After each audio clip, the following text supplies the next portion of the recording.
Assalamualaikum warahmatullahi wabarakatuh. Perkenalkan, nama saya Laila Tunisha. Saya dari kelas 1B PAI. Di sini saya akan menerangkan tentang sejarah peradaban Islam masa Nabi Muhammad SAW dan Khulafaur Rasyidin. Sejarah berasal dari kata syajaratun yang artinya pohon. Di sini, pohon diartikan sebagai pohon keluarga yang bermakna asal-usul atau silsilah adanya suatu kejadian, perkembangan tentang sebuah peristiwa secara berkesinambungan. Peradaban Islam merupakan kebudayaan yang ditimbulkan oleh perkembangan Islam. Poin pertama yakni sejarah peradaban Islam masa Nabi Muhammad SAW. Nabi Muhammad SAW lahir pada tanggal 12 Rabiul Awal tahun Gajah, bertepatan pada tanggal 20 April 571 Masehi. Dinamakan tahun Gajah karena pada zaman tersebut Ka'bah akan dihancurkan oleh pasukan gajah yang dipimpin oleh Abrahah, seorang gubernur Yaman. Namun hal tersebut digagalkan oleh Allah dengan mengirimkan burung ababil yang berbondong-bondong yang melempari mereka dengan batu yang terbakar dari neraka. Strategi Rasulullah dalam berdakwah ialah ada 3. Pertama, dakwah secara sembunyi-sembunyi. Kedua, secara terang-terangan. Dan ketiga, dakwah di luar Mekah. Penjelasan dakwah secara sembunyi-sembunyi. Jadi, awal mulanya Rasulullah hanya menyampaikan Islam kepada orang yang paling dekat dengan beliau, seperti anggota keluarga, sahabat karib beliau. Mereka dijuluki atau disebut dengan as-sabiqul awwalun. Artinya, yang terdahulu dan yang pertama masuk Islam. Penjelasan dari dakwah secara terang-terangan.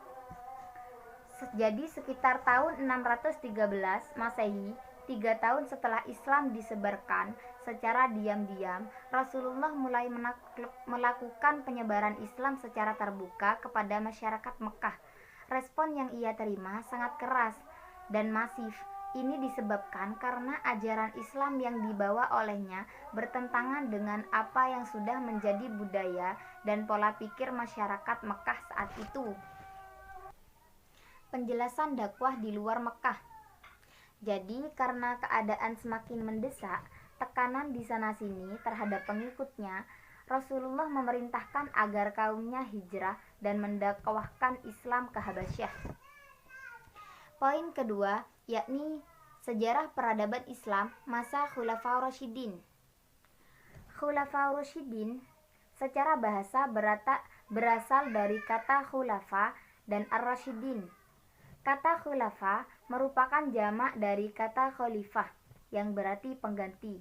Sedangkan ar-rasyidin artinya mendapat petunjuk.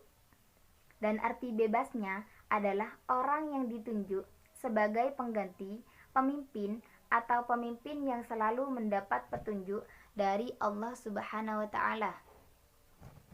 Dan khulafa rasyidin merupakan sahabat Rasulullah, yakni Abu Bakar Asy-Syiddiq, Umar bin Khattab, Utsman bin Affan, dan Ali bin Abi Thalib. Pertama kita akan membahas tentang Abu Bakar Asy-Syiddiq. Jadi, Abu Bakar As-Siddiq nama aslinya ialah Abdullah bin Quhafah. Ibunya bernama Ummul Khair. Sebelum masuk Islam, namanya ialah Abdul Ka'ab. Dan setelah masuk Islam, oleh Rasulullah dipanggil dengan sebutan Abdullah. Dan mengenai julukan Abu Bakar, ada yang menyimpulkan bahwa dijuluki begitu karena ia orang yang paling dini atau bakar masuk Islam dibandingkan dengan yang lain.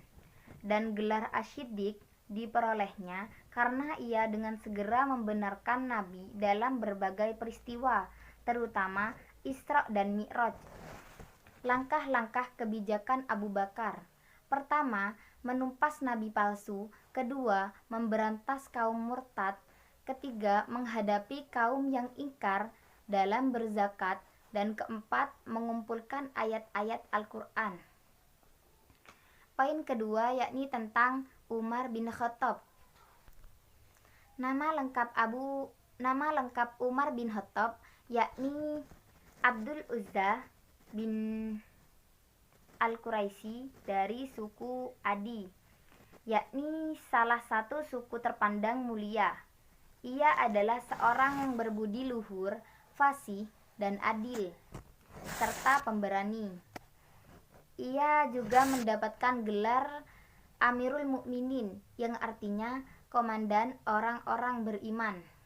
Dan kebijakan Umar bin Khattab ialah membagi wilayah Islam menjadi 8 provinsi, 2. Menetapkan kalender Islam, ketiga. Membebaskan Baitul Maqdis.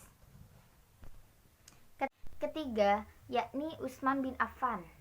Nama lengkap Utsman bin Affan adalah Utsman bin Affan bin Abi al-Ash bin Umayyah bin Abdusyam bin Abdi Manaf bin Qusayy bin Kilab. Nasabnya dari keturunan Umayyah bin Kilab, salah satu pembesar Quraisy. Dan kebijakan-kebijakan Utsman meliputi perluasan wilayah, pembentukan angkatan laut, dan pembukuan mushaf Al-Quran. Keempat, Ali bin Abi Thalib.